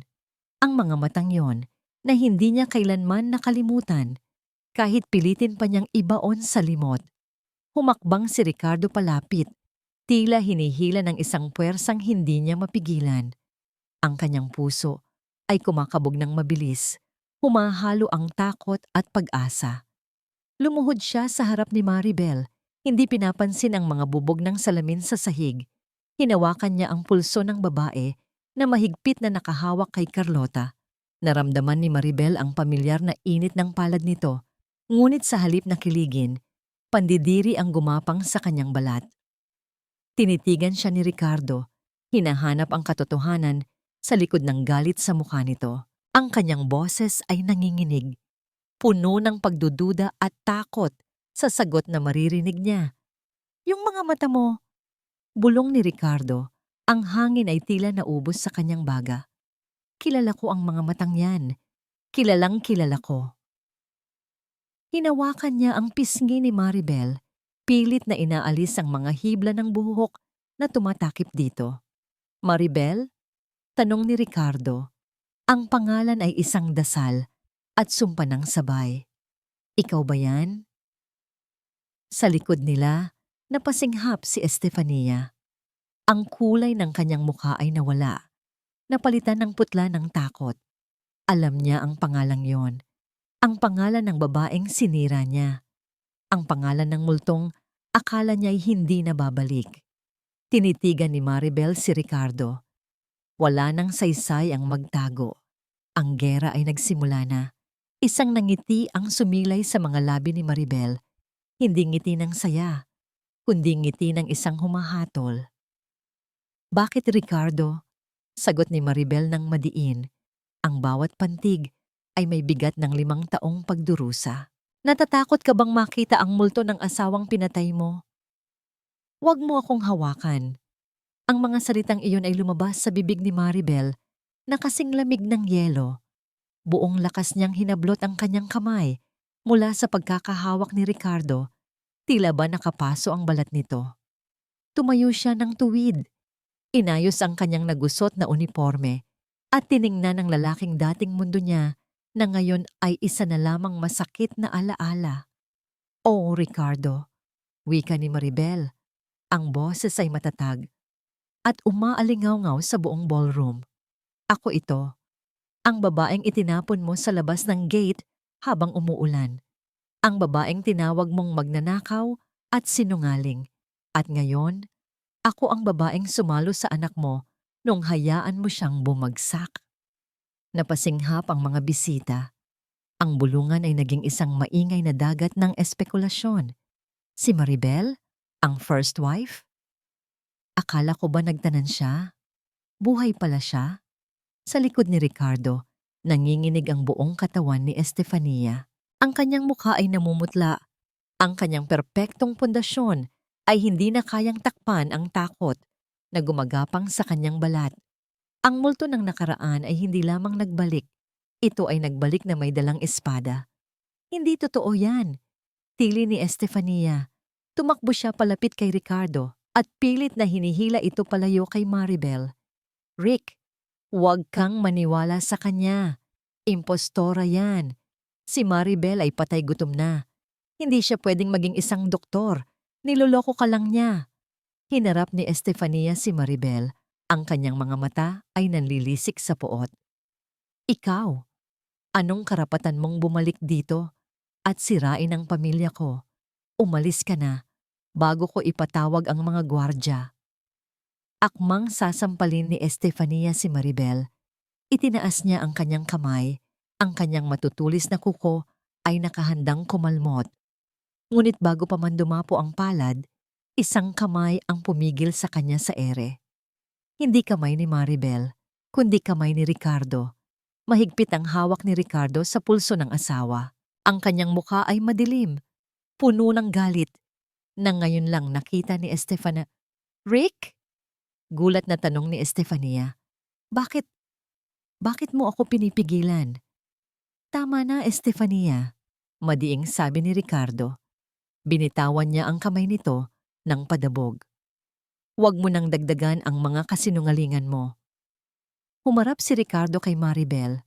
Ang kanyang mga mata ay puno ng pagsisisi at pagmamakaawa. Maribel, I didn't know. Wala akong alam. Pinaniwala niya ako na masaya si Carlota.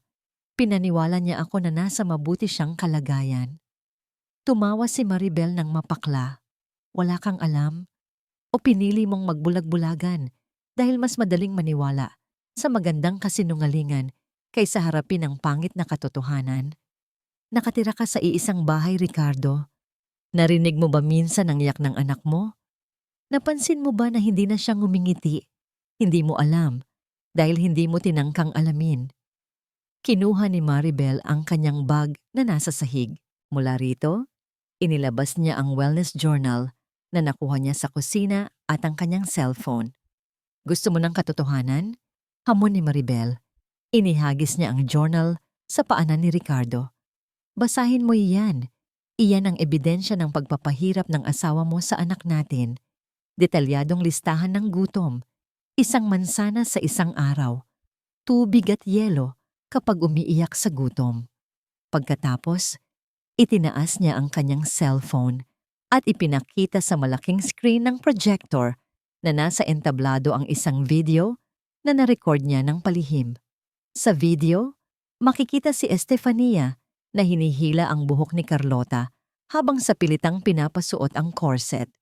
Rinig na rinig ang boses nito. Magdusa ka, batang pangit. Kapag hindi nagkasya to, hindi ka kakain ng 2 araw. Ang buong ballroom ay napuno ng us at as ng pandidiri. Ang mga cellphone ng mga bisita ay nakataas. Kinukunan ng ebidensya. Ang livestream na akala ni Estefania ay putol na, ay nagpapatuloy pa rin pala sa ibang anggulo. Ang reputasyon ni Estefania bilang model mom ay gumuho sa isang iglap. No! No! Sigaw ni Estefania habang tinatakpan ng kanyang tenga. Fake news yan! Edited yan! Sinisiraan lang ako ng babaeng yan dahil insecure siya sa akin. Sa gitna ng kaguluhan may gumalaw sa sahig. Dahan-dahang iminulat ni Carlota ang kanyang mga mata. Ang kanyang paningin ay malabo. Ngunit naramdaman niya ang pamilyar na amoy. Amoy ng arroz caldo. Amoy ng init. Amoy ng nanay. Inangat ni Carlota ang kanyang nanghihinang kamay at hinawakan ang laylayan ng uniforme ni Maribel. Nanay! Ang mahinang tawag ng bata. Natahimik ang lahat. Ang boses na yon, bagaman mahina, ay parang kulog na bumasag sa puso ng bawat isa sa kwarto. Lumuhod agad si Maribel at niyakap ang anak. Nandito na si nanay, anak. Nandito na ako. Nanay, ulit ni Carlota. At sa pagkakataong ito, tumulo ang luha mula sa mata ng bata. Huwag mo na po akong iiwan. Please, huwag na po. Ang eksenang yon, ang mag-inang nagyakapan sa gitna ng wasak na entablado, ay dumurog sa puso ni Ricardo. Nakikita niya kung paano kumapit si Carlota kay Maribel na parang ito lang ang tanging kaligtasan sa mundo. Hindi kailanman kumapit ng ganoon ang bata kay Estefania. Hindi kailanman ito tumingin sa kanya ng may ganoong pagmamahal.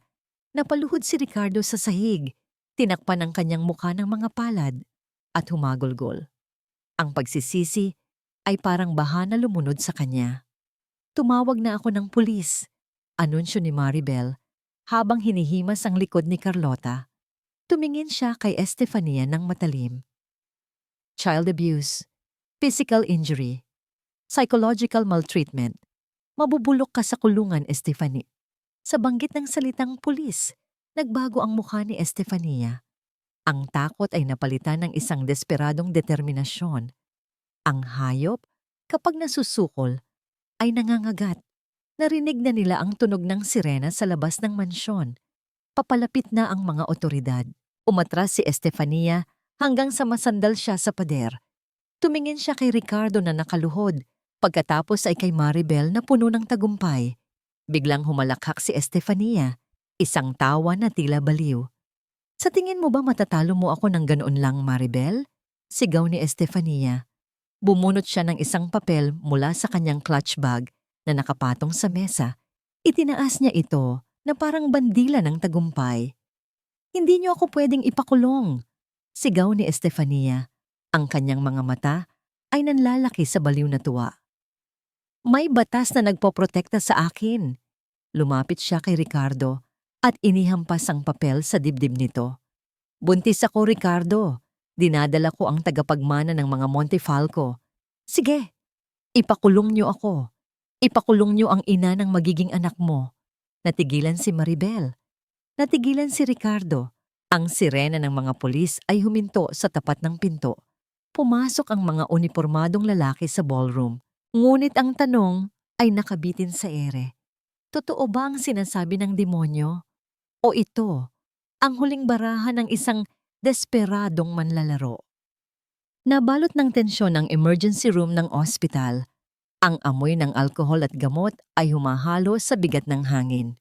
Nakahiga si Carlota sa isang stretcher, mahimbing na natutulog matapos kabitan ng suwero para sa severe dehydration at malnutrition. Hindi umaalis si Maribel sa tabi nito. Hawak ng mahigpit ang kamay ng anak, tila takot na baka mawala ito kapag bumitaw siya. Sa kabilang dulo ng kwarto, nagkakagulo.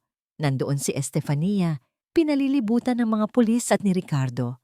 Patuloy ang kanyang pag-iyak at pagsisisigaw, iginigiit ang kanyang karapatan bilang isang buntis na babae upang hindi maipasok sa selda. Sinasabi ko sa inyo, maselan ang pagbubuntis ko. Sigaw ni Estefania habang pilit na inaalis ang posas sa kanyang kamay. Kapag may nangyari sa anak ko, idedemanda ko kayong lahat. Ricardo, gumawa ka ng paraan, anak mo ito. Nakatayo lang si Ricardo, tuliro at litong-lito. Ang papel na medical certificate na ipinakita ni Estefania kanina ay hawak niya. Gusot-gusot na sa higpit ng kanyang pagkakasunggab. Gusto niyang maniwala na may natitira pang pag-asa na mayroon pang isang bagay na totoo sa piling ni Estefania. Bumukas ang pinto at lumabas ang OBGYN na sumuri kay Estefania. Seryoso ang mukha ng doktora habang tinitingnan ang chart. Doc? Salubong ni Ricardo, ang boses ay puno ng kaba. Kumusta ang asawa ko?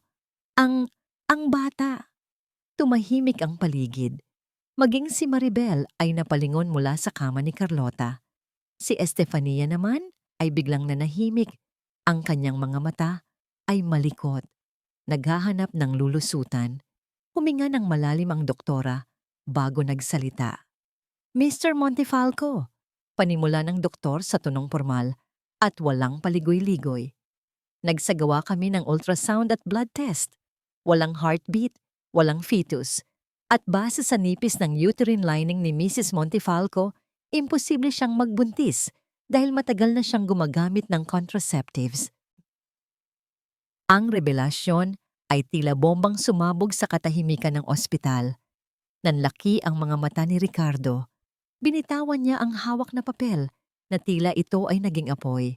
Ang medical certificate na yon ay isa na namang peke, isa na namang kasinungalingan. Contraceptives? Bulong ni Ricardo, ang boses ay basag. Sabi mo gusto mong magkaanak tayo? Sabi mo sinusubukan natin? Humarap si Ricardo kay Estefania. Ang mukha ng babae ay wala ng bahid ng luha. Wala na ang pag-arte. Ang natira na lamang ay ang mukha ng isang taong nahubaran ng lahat ng maskara, pangit, desperada, at puno ng puot. Dahil ayokong masira ang katawan ko, sigaw ni Estefania, hindi na nagtangkang magsinungaling pa. Ayokong tumaba at pumangit tulad ng ex-wife mo, at lalong ayokong mag-alaga ng isa pang batang pasaway. Ang sampal ng katotohanan ay nagpagising ng tuluyan kay Ricardo. Ang babaeng nasa harap niya ay hindi isang biktima. Ito ay isang halimaw na pinapasok niya sa kanyang buhay at hinayaang manira sa kanyang pamilya. Dakpin niyo na siya, utos ng hepe ng pulisya. Akmang lalapit ang mga pulis, ngunit mabilis na kumilos si Estefania. Sa kanyang desperasyon, tila nagkaroon siya ng lakas na hindi pangkaraniwaan.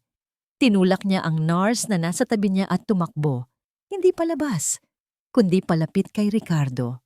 Ngunit hindi siya niyakap ni Ricardo. Sa halip tinalikuran siya nito. Lumapit si Ricardo kay Maribel. Sa harap ng mga doktor, ng mga pulis, at ng walang malay na si Carlota, dahan-dahang lumuhod ang makapangyarihang si Ricardo Montefalco. Ang kanyang mga tuhod ay bumagsak sa malamig na sahig ng ospital. Ang kanyang mga balikat ay yumuyugyog sa pag-iyak. Maribel! Hagulgol ni Ricardo. Inabot niya ang laylayan ng damit ni Maribel. Tila isang makasalanang humihingi ng awa sa santo. Patawarin mo ako. Nagkamali ako. Sobrang laki ng pagkakamali ko. Hayaan mong itama ko ang lahat. Babawi ako sa inyo ni Carlota. Ibibigay ko ang lahat. Lahat ng yaman ko, lahat. Tinitigan siya ni Maribel. Ang mukha nito ay hindi nagbago. Walang awa, walang kilig. Tanging pagod at katotohanan. Hinawi ni Maribel ang kamay ni Ricardo mula sa kanyang damit. Tumayo ka dyan, Ricardo. Malamig na utos ni Maribel. Huwag mong dungisan ang sahig ng mga luha mong huli na. Maribel, please. Akala mo ba mabubura ng pagluhod mo ang 5 taon ng gutom ng anak mo? Tanong ni Maribel. Ang boses ay matalim. Akala mo ba mababayaran ng yaman mo ang mga gabing umiiyak siya dahil wala siyang matawag na nanay? Ang mga pasa sa katawan niya? Ang takot sa mga mata niya? Yumuko si Maribel upang magpantay ang mukha nila ni Ricardo.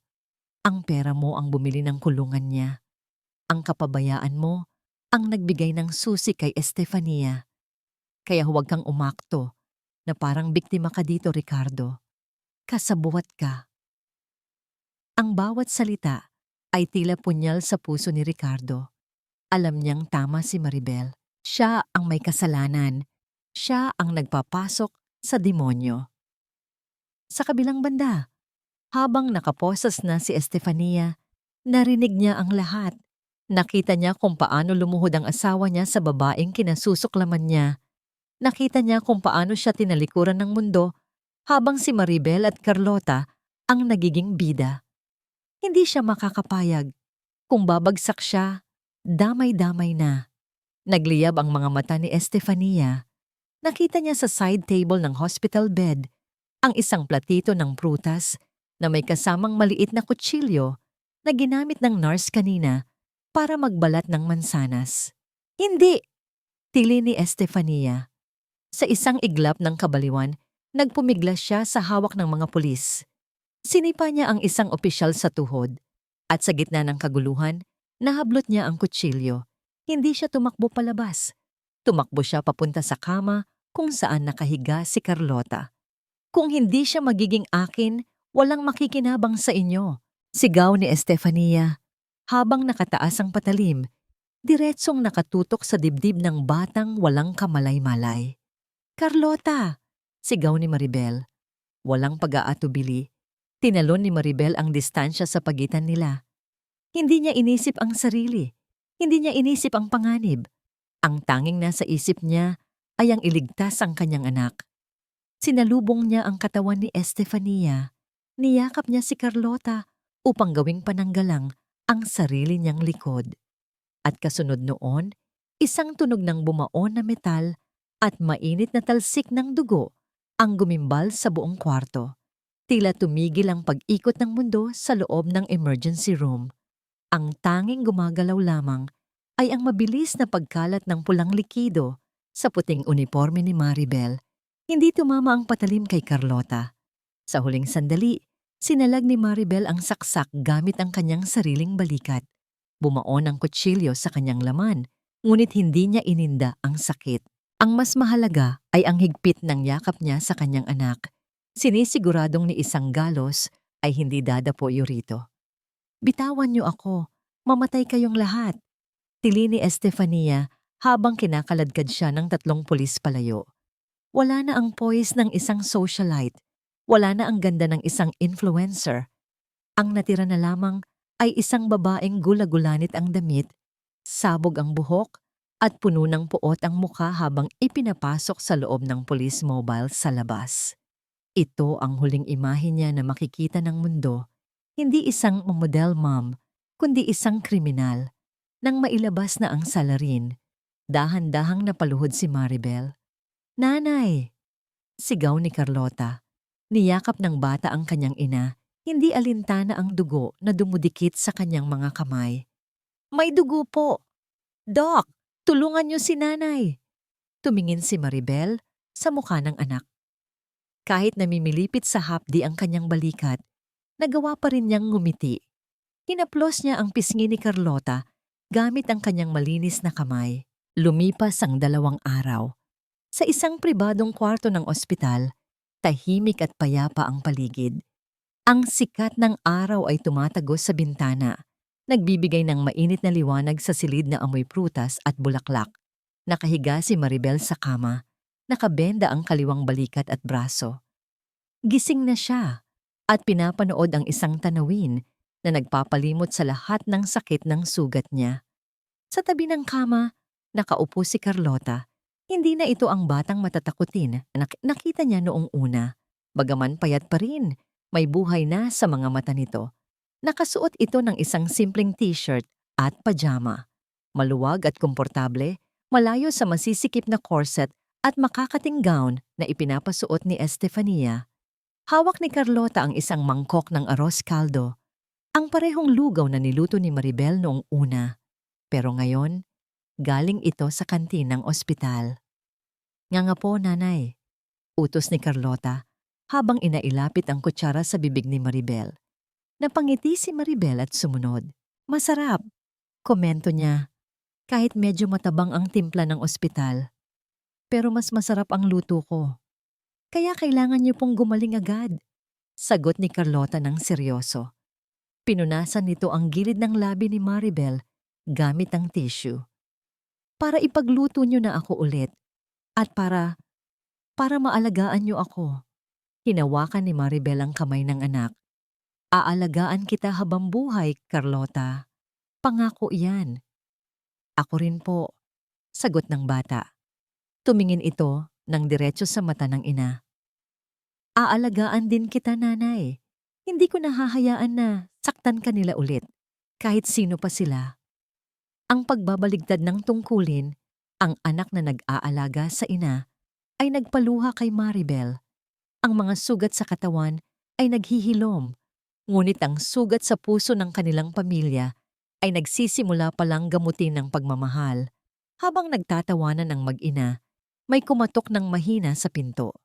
Bumukas ito at pumasok si Ricardo. Iba ang itsura ni Ricardo ngayon. Wala ang mamahaling suit.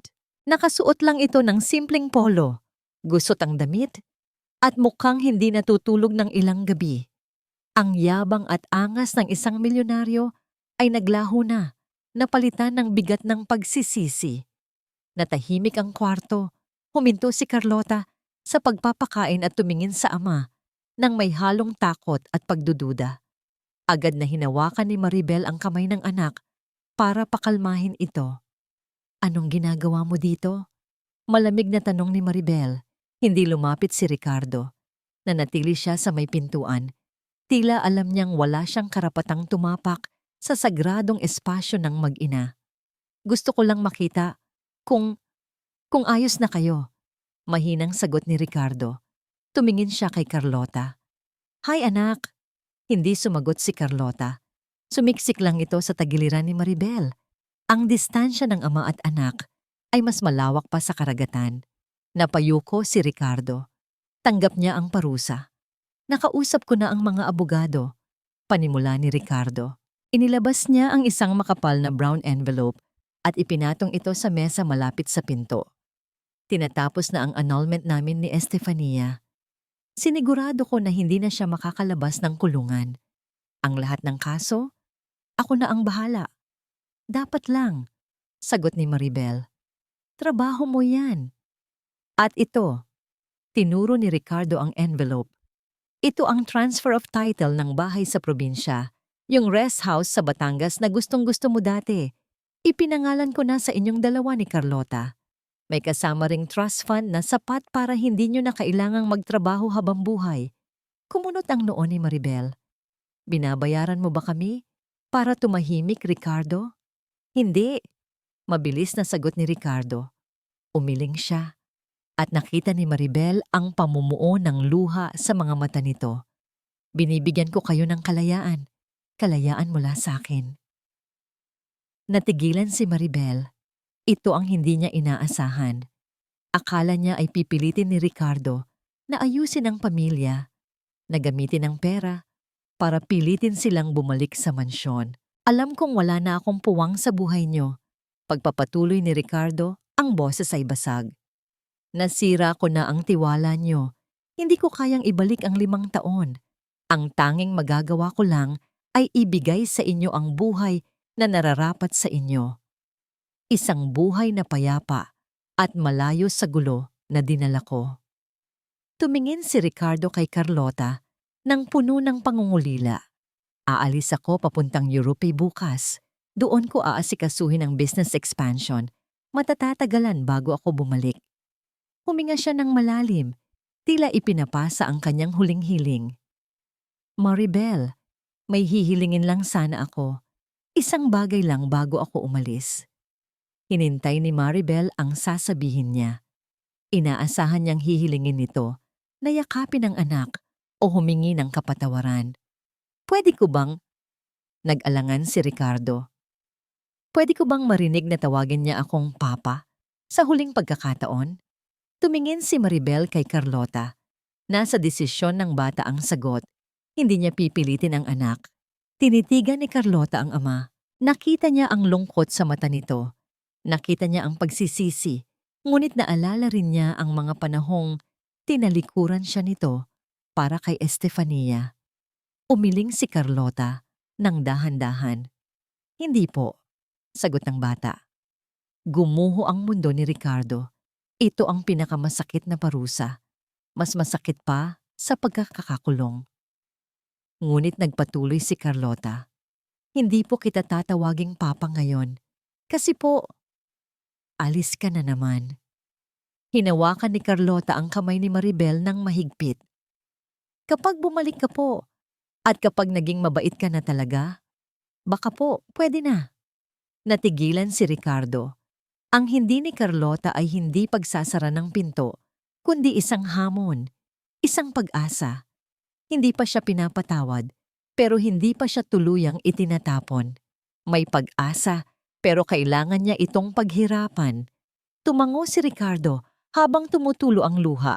Ngumiti siya, isang tunay at malungkot na ngangiti. Salamat, Carlota. Salamat. Tumingin siya kay Maribel. Nagtama ang kanilang mga mata. Wala nang galit sa mata ni Maribel. Tanging pagtanggap na tapos na ang kabanatang ito ng kanilang buhay. Paalam, Maribel. Bulong ni Ricardo. Paalam, Ricardo. Sagot ni Maribel. Ingatan mo ang sarili mo. Tumalikod si Ricardo at lumabas ng pinto. Ang kanyang pag-alis ay hindi mabigat. Sa halip, gumaan ang hangin sa loob ng kwarto. Naiwan ang mag-ina. Humarap si Carlota kay Maribel at muling sumandok ng lugaw. Ubusin niyo na po ito, nanay. Utos ng bata. Kailangan nating lumakas. Pupunta pa tayo sa dagat, di ba? Ngumiti si Maribel at tumango. Oo, anak. Pupunta tayo sa dagat. Ang hangin sa probinsya ay may dalang alat at tamis na hindi kayang tapatan ng anumang mamahaling air freshener sa mansyon. Binuksan ni Maribel ang bintana ng inupahan nilang van habang binabaybay nila ang coastal road ng Batangas. Sa tabi niya, nakadungaw si Carlota. Ang buhok ng bata ay nililipad ng hangin, magulo at malaya. Wala na ang mahigpit na pusod. Wala na ang makapal na make-up. Ang suot niya ay isang simpleng cotton dress na kulay dilaw, kulay ng araw, kulay ng pag-asa. Nanay, ang laki po ng tubig. Sigaw ni Carlota. Tila ngayon lang nakakita ng dagat sa tanang buhay niya. Napangiti si Maribel. Dagat ang tawag dyan, anak. At simula ngayon, dyan tayo kukuha ng lakas. Huminto ang sasakyan sa tapat ng isang puting bahay na yari sa bato at kahoy. Hindi ito kasing laki ng mansyon ng mga Montefalco. Walang gintong gate, walang swimming pool na may fountain. Pero napapaligiran ito ng mga puno ng mangga at niyog. At sa likod ay diretso na sa buhanginan. Ito ang rest house na ibinigay ni Ricardo. Tinanggap ito ni Maribel hindi bilang limos, kundi bilang karapatan ni Carlota. Ito ang magiging kuta nila. Pagbaba nila ng sasakyan, agad na tumakbo si Carlota sa damuhan. Nadapa ito, pero sa halip na umiyak at matakot na mapagalitan dahil nadumihan ng damit, tumawa lang ito at muling bumangon. Pinanood siya ni Maribel habang ibinababa ang kanilang mga gamit. "Doc, ay Ma'am Maribel pala," tawag ng driver. "Sigurado po ba kayo na okay na kayo dito? Wala po kayong kasambahay. Kayo lang po mag-isa." Tumingin si Maribel sa driver at umiling ng may ngiti. "Hindi ako mag-isa, Manong. Kasama ko ang anak ko. At sa unang pagkakataon, hindi ko kailangan ng kasambahay para maging ina." Nang gabi ring iyon, naghain sila ng hapunan sa labas, sa ilalim ng mga bituin. Walang celery juice, walang corset. Ang nasa mesa ay inihaw na isda, sariwang ensaladang talong, at mainit na kanin. Pinanood ni Maribel ang anak. Kumuha si Carlota ng isang piraso ng isda gamit ang kanyang kamay. Nagkakamay siya, isang bagay na ipinagbawal ni Estefania dahil pangmahirap daw. Isinubo ni Carlota ang pagkain ng may gana. May kanin sa gilid ng pisngi nito, may mantika sa mga daliri. Para kay Maribel, ito ang pinakamagandang tanawin sa mundo. Mas maganda pa sa anumang painting sa museo. "Nanay," tawag ni Carlota habang ngumunguya. "Pwede po ba akong kumain ng marami?" "Kahit gaano karami, anak," sagot ni Maribel habang nilalagyan pa ng ulam ang plato nito. Ang pagkain ay hindi kaaway, ang pagkain ay buhay. Pagkatapos kumain, humiga sila sa isang banig sa damuhan. Dinig nila ang hampas ng alon sa pampang. Yumakap si Carlota sa dibdib ni Maribel. Ang bigat ng ulo nito ay nagbigay ng kapayapaan sa puso ng ina. "Nanay," bulong ng bata, "wala na po ba talagang magagalit?" Hinaplos ni Maribel ang buhok ng anak. Tumingala siya sa langit. Wala na ang bubong na ginto na nagkukulong sa kanila. "Wala na, anak," sagot ni Maribel. "Ikaw, ako, at ang dagat. Tayo lang. At sapat na yon." Sa gabing iyon, sa payak na bahay na walang aircon at walang CCTV camera, naramdaman ni Maribel ang tunay na yaman. Hindi ito nasusukat sa pera sa bangko, kundi sa himbing ng tulog ng anak sa kanyang piling. Ang bangungot ay tapos na. Ang umaga ay parating na. 1 taon ang lumipas. Ang klinika ni Maribel sa bayan ay puno ng mga pasyente, pero hindi ito amoy ospital. Amoy ito ng lavender at sampaguita. Ang pangalan sa labas ay Silong ni Nanay, Center for Women and Children. Ginamit niya ang kanyang lisensya at ipon upang magtayo ng lugar para sa mga katulad niyang dumanas ng pang-aabuso. Abala si Maribel sa pakikipag-usap sa isang inang umiiyak nang biglang bumukas ang pinto. Pumasok ang isang batang babae na may suot na uniforme ng eskwela. Ang balat niya ay kulay kayumanggi, tanda ng madalas na paglalaro sa ilalim ng araw. Ang kanyang mga pisngi ay malaman at mapula, malayo sa butot balat na itsura niya noong nakaraang taon. Si Carlota. "Nanay," masayang bati ni Carlota, sabay takbo palapit kay Maribel. Iwinagayway niya ang isang papel na may gintong bituin. "Highest honor po ako sa math ngayon. Sabi ni teacher, ang galing ko daw mag-compute." Niyakap ni Maribel ang anak ng mahigpit. Amoy araw ito at pawis, Ang pinakamabangong amoy para sa isang ina. Hinalikan niya ang noo nito ng puno ng pagmamahal. Ang galing naman ng anak ko, bati ni Maribel habang tinitingnan ang certificate. Dahil dyan, magluluto tayo ng paborito mong sinigang para mag-celebrate. Yehey! Tumalon sa tuwa si Carlota. Habang nagliligpit si Maribel ng mga gamit sa kanyang mesa, napatingin siya sa bintana ng klinika. Sa kabilang kalsada, sa ilalim ng puno ng akasya, may nakaparadang isang pamilyar na itim na kotse. Bumukas ng bahagya ang bintana nito sa likuran. Nakikita niya ang anino ni Ricardo. Hindi ito bumaba. Hindi ito lumapit para manggulo. Tumangulang ito kay Maribel, isang tahimik na pagpupugay, at kumaway ng bahagya kay Carlota na abala sa pagpapakita ng kanyang medalya sa staff ng klinika. May lungkot sa ngiti ni Ricardo, pero naroon din ang respeto.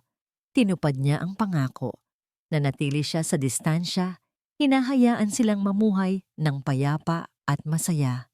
Isinara ni Ricardo ang bintana ng kotse at dahan-dahang umalis ang sasakyan, papalayo sa buhay nila. Hindi na nakaramdam ng galit si Maribel. Wala na ring sakit. Ang natira na lang ay kapayapaan at pagpapatawad na nagpalaya sa kanyang puso. Nanay, tara na po. Yaya ni Carlota. Hinawakan nito ang kamay niya at hinila siya palabas ng pinto. Gutom na po ako. Gusto ko po ng maraming sabaw. Lumabas sila ng klinika. Sinalubong sila ng preskong hangin ng dagat at ng kulay kahel na kalangitan ng paglubog ng araw. Tumingin si Maribel sa anak. Pagkatapos ay sa malawak na karagatan sa hindi kalayuan. Ang alon ay patuloy sa paghampas. Nililinis ang pampang, tinatangay ang mga dumi ng kahapon at nag-iiwan ng bagong buhangin para sa bukas. Hinawakan ni Maribel ng mahigpit ang kamay ni Carlota.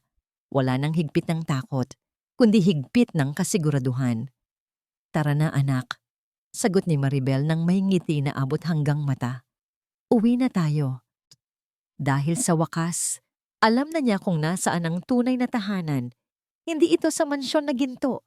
Hindi sa yaman o sa titulo ng pagiging Mrs. Montefalco. Ang tahanan ay kung saan humihinto ang sakit at nagsisimula ang pagmamahal. At dito, sa simpleng bahay sa tabi ng dagat, sa piling ng isa't isa, nakauwi na sila.